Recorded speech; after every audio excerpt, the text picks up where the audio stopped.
Sai YouTube channel చూస్తున్న ప్రేక్షకులకి నమస్కారం. అయితే మార్చి నెల మకర రాశి వారికి ఎలా ఉండబోతుందో తెలుసుకునేటువంటి ప్రయత్నం చేద్దాం. అయితే ఈ మకర రాశి వారికి ఆర్థికంగా కొన్ని ఇబ్బందులు వచ్చేటువంటి అవకాశాలు ఎక్కువగా ఉంటాయి. వీరు నమ్మి అవతల వాళ్ళకి డబ్బు అనేది ఇవ్వకూడదు. అది స్నేహితులు కావచ్చు, మన ప్రాణ స్నేహితులు కావచ్చు, బంధువులు కావచ్చు, ఎవరికి ఇచ్చినా కూడా ఈ నెల వీళ్ళకి ఆర్థికంగా నష్టపోయేటువంటి అవకాశం ఉంది. వీరికి వ్యాపారాలలో కానీ చేసేటువంటి బిజినెస్లలో కానీ అన్నిట్లో కలిసి వస్తుంది. అన్నిట్లో కలిసి వచ్చినప్పటికీ కూడాను వీరు అప్పు పరంగా ఇతరులకు ఇచ్చారు అంటే చాలా ఇబ్బంది పడేటువంటి అవకాశాలు ఎక్కువగా ఉన్నాయి. కొత్తగా ప్రయత్నాలు చేసేటువంటి వారు వ్యాపార ప్రయత్నాలు కావచ్చు, వ్యవసాయం కావచ్చు, అనేక రంగాలలో కొత్తగా ఉద్యోగ అవకాశాల కోసం వెళ్ళేవారు కూడా ఈ నెల బాగా కలిసి వచ్చేటువంటి అవకాశం ఎక్కువగా ఉంటుంది.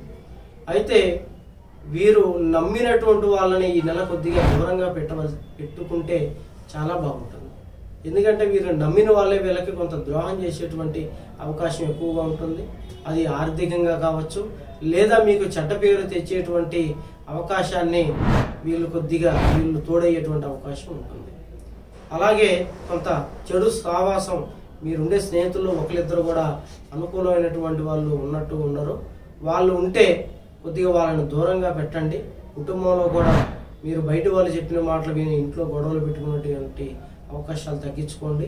ఎందుకంటే మీకు కుటుంబంలో కొన్ని విభేదాలు వచ్చేటువంటి అవకాశాలు మధ్య వ్యక్తుల ద్వారా ఎక్కువగా ఉంది. మీరు ఈ నెల మీకు అన్ని విషయాల్లో కలిసి వస్తుంది, కానీ మధ్య వ్యక్తుల ద్వారా మీరు ఏ పని పట్టుకున్నా అప్పు పరంగా కానీ ఆర్థికంగా అన్ని విషయాల్లో మీరు మధ్య వ్యక్తుల ద్వారా కొద్దిగా ఇబ్బందులు పడేటువంటి అవకాశాలు ఎక్కువగా ఉన్నాయి. మీరు అప్పు చేసి ఏ వస్తువు కొన్నా మీకు అది పెద్దగా కలిసి రాదు, చాలా ఇబ్బందులు పడేటువంటి అవకాశం ఉంటుంది. మీరు ఏదైనా కొనాలనుకున్న నూతన గృహం కావచ్చు, లేదా వాహనం కావచ్చు, ఏదైనా సరే మీ సొంత డబ్బులతోనే చేయండి. అప్పు తెచ్చినా కానీ ఎక్కడైనా తీసుకొని తెచ్చి చేసినా కూడా మీకు అంతగా ఈ నెల కలిసి రాదు. ఈ విషయంలో మీరు చాలా జాగ్రత్త వహించాలి.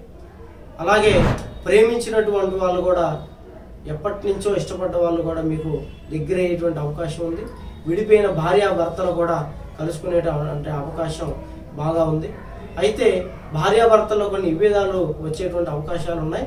మధ్య వ్యక్తుల ద్వారానే ఇవి జరుగుతాయి. కాబట్టి ఇందాక చెప్పినట్టుగానే మధ్య వ్యక్తులను కొంచెం మీరు దూరంగా ఉంచండి. వారి యొక్క మాటలను నమ్మకండి.